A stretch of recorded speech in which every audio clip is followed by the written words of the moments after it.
Can you tell a little bit more about Move It or MoEVing as we call, and how this idea started? MoEVing is in the business of building the electric vehicle ecosystem in India, where we want to solve all the barriers to EV adoption, be it in terms of getting the right product in the market, getting the right charging solutions in the market, getting the right financing solutions for the driver, or whatever is required for making the end customers like e-commerce players, FMCG companies switch to electric vehicle solutions. In 2020, there was a huge reduction in the passenger traffic, and people started ordering from home a lot. The e-commerce market grew at like a 2x 3x because a lot of people started ordering from home, and we realized that if those vehicles that's being used in this last mile delivery, that should be electrified, and it should not be done by diesel or any other fossil fuel based vehicles. But the company got incorporated in January 2021, so we are almost a year now, where this whole moving is trying to build the EV ecosystem to accelerate the EV adoption in the country. A lot of other players are also in this sphere, but the bulk of it is on passenger mobility. But if I get it right, you are currently looking at freight. If that is the case, why freight as an entry segment? In the freight segment, what we see that currently in India, especially the two-wheeler and three-wheeler market, the total cost of ownership is very attractive. So in the urban freight scenario, especially in last mile delivery, you can plan your charging infra solution better.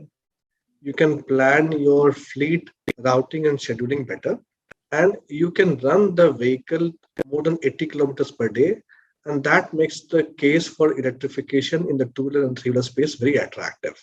We feel that unless the e-commerce players see an advantage in terms of cost by switching to electric, the adoption will not happen.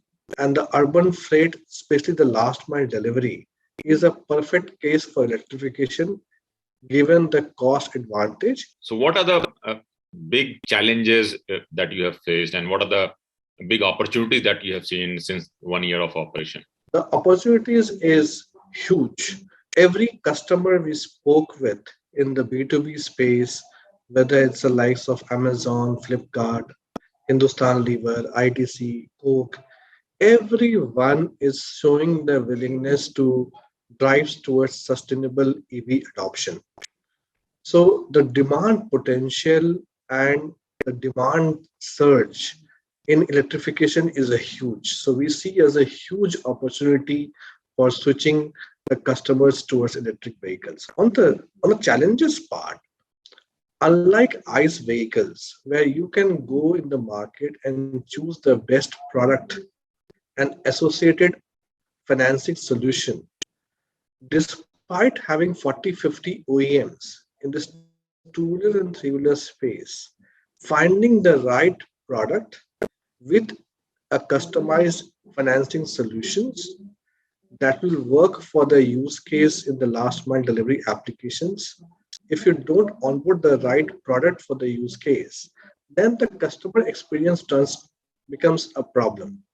And once the customer experience becomes bad, then the whole excitement towards moving to electric vehicle takes a hit. But we have also overcome those challenges by designing our own test and making sure that our selection criteria is right. So, how you have addressed these two questions in your business model? On the vehicle side, we have selected 3 or 4 models for three-wheeler and 3 or 4 models for two-wheelers, which we think has the robustness. They have a perfect range, perfect speed, and perfect balance to be deployed on our moving platform. So we tie up with those OEMs and ensure that we give them the long-term commitment.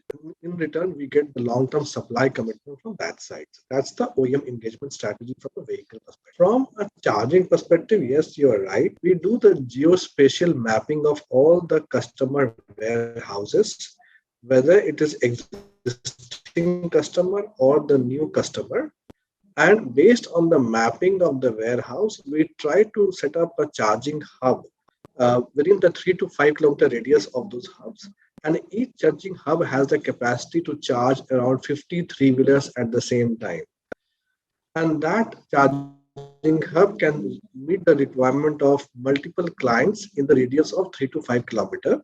And this way, we are able to increase the productivity of the vehicle so that vehicle does not lose lot many idle time and distance by traveling a lot distance to come to charging hub. We are trying to do the right strategic location selection based on the customer demand, based on the number of fleets that we are going to deploy on these customers, and based on the form factors that we are going to deploy.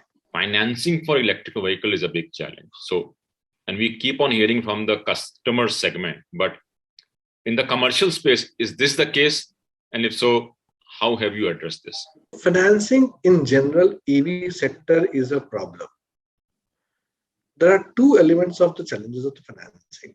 One is whether the traditional financiers are willing to finance this new technology or the new product or not. Clearly, there's a lot of resistance of a big financial institutions to have a dedicated EV line for financing. Then, in absence of that big players not entering in the market, we see a lot of intermediary NBFCs who are coming and taking a bit on the EV side. But as a result of that, since they don't have the deep pocket and since they don't have a lower cost of borrowing, hence the interest rate that is being charged by those intermediaries are on a very higher side. We have taken a step that whosoever financier is willing to invest in us, we will come and share the data with them. So we collect data from the vehicle, from the charger, from the driver, and give confidence to the financiers. We are able to reduce the interest cost from the same financiers. At the same time, we are taking those examples to the big banks and saying, look, in the absence of there are new players coming and emerging, and they are ultimately going to take your space. If you don't make the switch to electric now, you will see these players coming and taking your market share, come and participate, and some of the big banks are also coming and participating. However, in terms of scale, when we have a huge ambition of, let's say, 100,000 vehicles in the next 5 years, the financiers are still talking about 30-40 vehicles financing. That means against the demand that we see from a consumer perspective and the willingness of the financial institutes to finance a number of vehicles, there's still a huge gap between what is the demand for the vehicle and what is the financing available for the vehicle.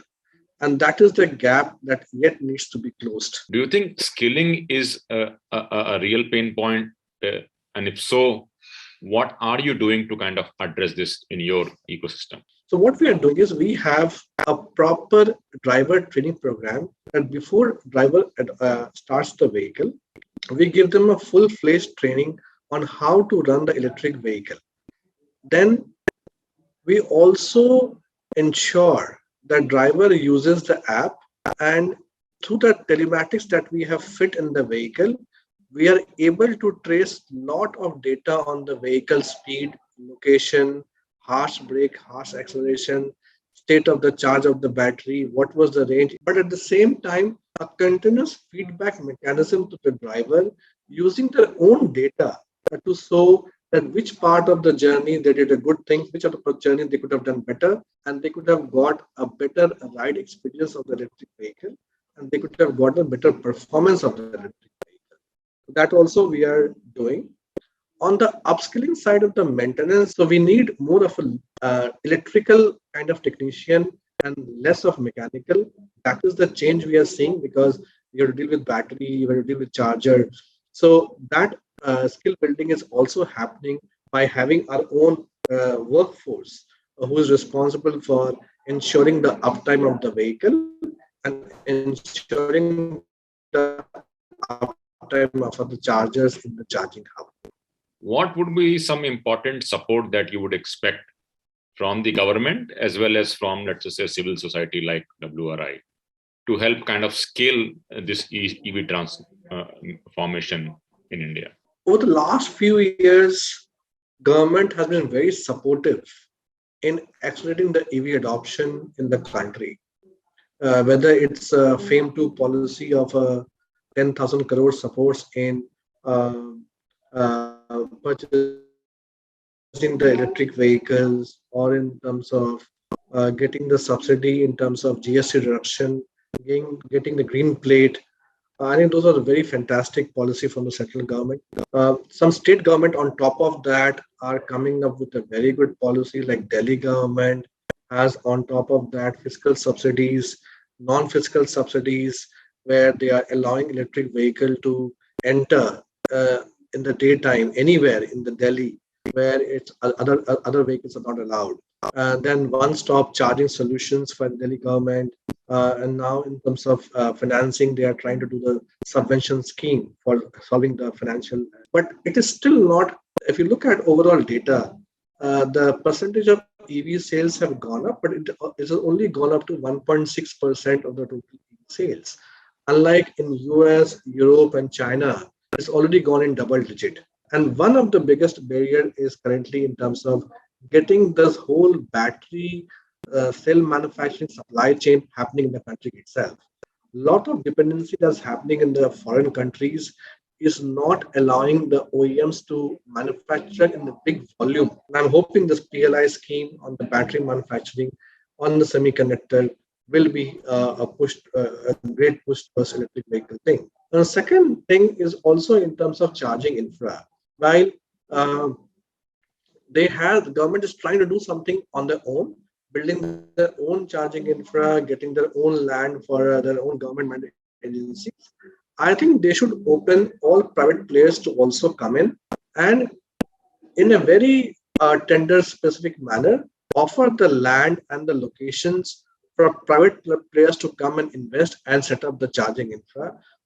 Until both government and private players come and build the charging infra together, the number of charging stations will not be more, and you need to have lakhs of hundreds of thousands of charging infra for this EV adoption to happen at scale. Third, on the financing front, especially the government-owned banks like State Bank of India, they should be leading this sector. But I think the government banks should also be given a mandate for certain percentage of their financing happening for EV.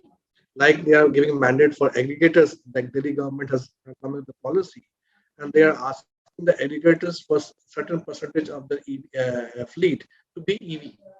Similarly, for financing institutions also, there should be a mandate that a certain percentage of the financing has to be EV. Unless all these different puzzles are being solved, the scale that's required for the EV adoption, the scale that's required for demand to meet, it will not happen.